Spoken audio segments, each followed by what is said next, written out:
Nahdlatul Ulama atau NU dikenal sebagai organisasi Islam terbesar di Indonesia yang berpegang teguh kepada ajaran Ahlussunnah wal Jamaah atau Aswaya dengan akidah Asy'ariyah, Maturidiyah, dan fikih mazhab Syafi'i sejak didirikan oleh Kiai Haji Hasyim Asy'ari pada tahun 1926. NU berperan sebagai benteng Islam tradisional yang mempertahankan ajaran para ulama salaf dan menjaga tradisi keislaman yang berkembang di Nusantara.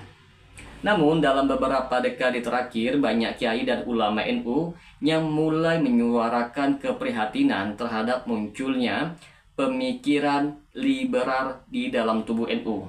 Pemikiran ini sering sekali dinilai bertentangan dengan akidah dan nilai-nilai Islam tradisional yang selama ini dijaga oleh ulama NU. Bahkan ada kekhawatiran bahwa interpretasi pemikiran liberal dapat merusak fondasi keislaman NU dan membahayakan umat Islam secara keseluruhan. Lantas, sejauh mana interpretasi pemikiran liberal dalam tubuh NU?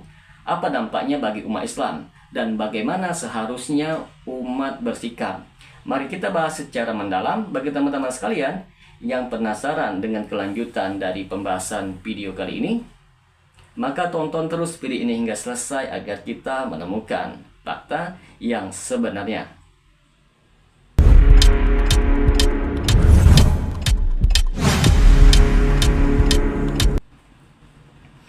Assalamualaikum warahmatullahi wabarakatuh. Jumpa lagi dengan saya Rio Meliadi di channel Manhaj Dakwah. Pada episode kali ini kita akan membahas tentang mewaspadai NU yang mulai dimasuki oleh pemikiran liberal. Teman-teman sekalian, apa itu Islam liberal dan mengapa berbahaya?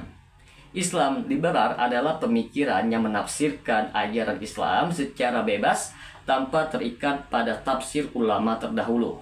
Pemikiran ini sering sekali dipengaruhi oleh filsafat barat yang mengedepankan rasionalisme, humanisme, dan relativisme dalam agama.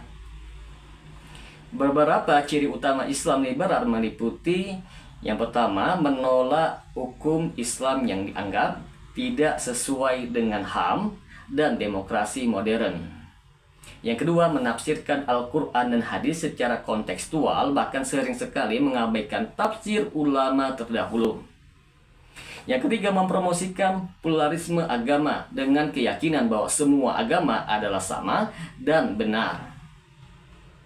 Yang keempat, membuka pintu bagi kesetaraan gender yang berlebihan, termasuk mendukung ide feminisme radikal. Yang kelima, menolak konsep negara Islam dan syariat Islam dalam hukum negara. Lalu mengapa Islam liberal berbahaya? Islam liberal dianggap berbahaya karena dapat merusak pemahaman umat Islam tentang ajaran Islam yang benar. Dampak dari pemikiran ini antara lain seperti: yang pertama, melemahkan akidah dengan membiarkan pemikiran bahwa semua agama itu benar. Yang kedua, membuat umat ragu terhadap syariat Islam karena sering dikritik sebagai hukum yang tidak relevan. Yang ketiga, membuka pintu bagi sekularisme, yaitu pemisahan agama dari kehidupan sosial dan politik. Teman-teman sekalian, sejak awal berdirinya, NU selalu menjaga akidah Asy'ariyah dan fikih mazhab Syafi'i. Kiai Haji Hasyim Asy'ari, Kiai Haji Wahab Asbullah, dan para ulama NU terdahulu menolak keras pemikiran yang menyimpang dari ajaran Ahlussunnah wal Jamaah, termasuk sekularisme dan liberalisme. Namun, dalam beberapa dekade terakhir ini, NU mulai mengalami perubahan dalam arah pemikiran. Beberapa tokoh NU mulai terbuka terhadap pemikiran Islam liberal, bahkan ada yang aktif mempromosikannya. Banyak ulama dan kiai melihat bahwa NU mulai bergeser dari nilai-nilai Islam tradisional menuju pemikiran yang lebih liberal. Beberapa indikasi yang terlihat antara lain: yang pertama, pluralisme agama di kalangan tokoh NU. Beberapa tokoh NU menyatakan bahwa semua agama adalah jalan menuju kebenaran. Ada yang mengatakan bahwa Islam tidak boleh mengklaim sebagai satu-satunya agama yang benar. Padahal dalam Al-Quran, Quran Surah Ali Imran ayat 16, Allah telah menegaskan bahwa Islam adalah satu-satunya agama yang diridhoinya. Pemikiran ini teman-teman sekalian bertentangan dengan prinsip Ahlussunnah wal Jamaah yang mengajarkan bahwa hanya Islam yang merupakan agama yang benar, sementara agama yang lain adalah batil. Yang kedua, penolakan terhadap hukum Islam dalam negara. Beberapa tokoh NU secara terbuka menolak penerapan hukum Islam dalam kehidupan bernegara. Ada yang menyatakan bahwa Indonesia tidak membutuhkan hukum Islam dan bahwa Islam sebaiknya hanya menjadi urusan pribadi, bukan hukum yang mengatur masyarakat. Padahal NU sejak dahulu selalu mendukung penerapan syariat Islam dalam kehidupan umat, meskipun dalam konteks yang moderat. Yang ketiga, feminisme dan kesetaraan gender berlebihan. Beberapa aktivis NU mulai mempromosikan feminisme radikal yang bertentangan dengan konsep Islam tentang peran lelaki dan perempuan. Ada yang menyuarakan bahwa hukum waris Islam yang membedakan laki-laki dan perempuan harus diubah dengan alasan kesetaraan gender. Pemikiran ini teman-teman sekalian bertentangan dengan syariat Islam yang telah mengatur peran laki-laki dan perempuan secara adil sesuai dengan fitrah mereka. Yang keempat, kedekatan dengan kaum sekular dan liberal. Beberapa pemikir NU mulai lebih banyak bergaul dengan kelompok-kelompok sekuler dan liberal. Mereka sering diundang dalam diskusi dan seminar yang diadakan oleh organisasi pro-pluralisme dan pro-sekularisme. Akibatnya, banyak pemikiran yang berkembang dalam NU mulai terpengaruh oleh konsep-konsep yang bertentangan dengan ajaran Islam. Maka apa dampak interpretasi Islam liberal dalam NU?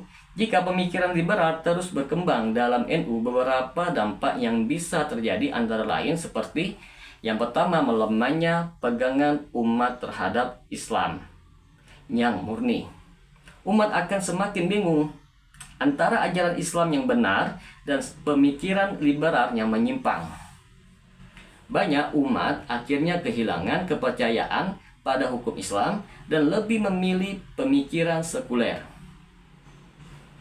Yang kedua, perpecahan internal di NU. Saat ini sudah mulai muncul dua kelompok dalam NU. NU tradisional yang masih berpegang teguh pada ajaran Ahlussunnah wal Jamaah dan NU liberal yang lebih terbuka terhadap pemikiran sekular dan pluralisme agama. Jika tidak segera ditangani, perpecahan ini bisa semakin besar dan melemahkan NU sebagai organisasi Islam. Munculnya generasi muslim yang tercabut dan tradisi Islam, generasi muda NU akan semakin jauh dari ajaran Islam yang benar. Mereka akan lebih mudah menerima pemikiran yang menyimpang karena tidak lagi memiliki pegangan yang kuat dalam akidah maupun fikih. Teman-teman sekalian, untuk menghadapi interpretasi Islam liberal dalam NU, umat Islam harus segera bertindak.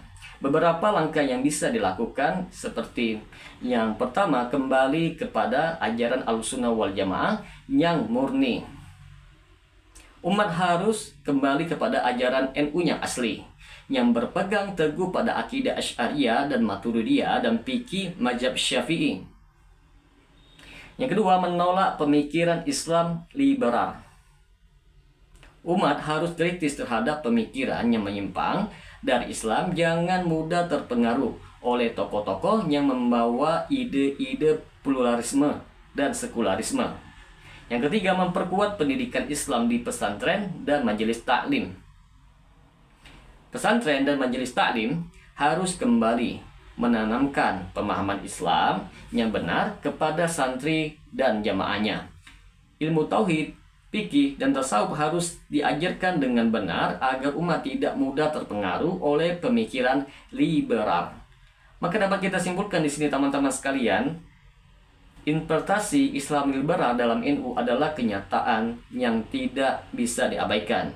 Jika kita tidak mewaspadainya, pemikiran ini bisa mengubah wajah NU dan melemahkan Islam di Indonesia. Saatnya umat Islam bersatu untuk melawan pemikiran yang menyimpang dan kembali kepada ajaran Islam yang benar. Semoga dengan sedikit penjelasan ini dapat memberikan manfaat bagi teman-teman sekalian. Dan apabila channel ini dapat memberikan manfaat bagi teman-teman sekalian, silahkan subscribe dan share. Semoga bermanfaat. Assalamualaikum warahmatullahi wabarakatuh.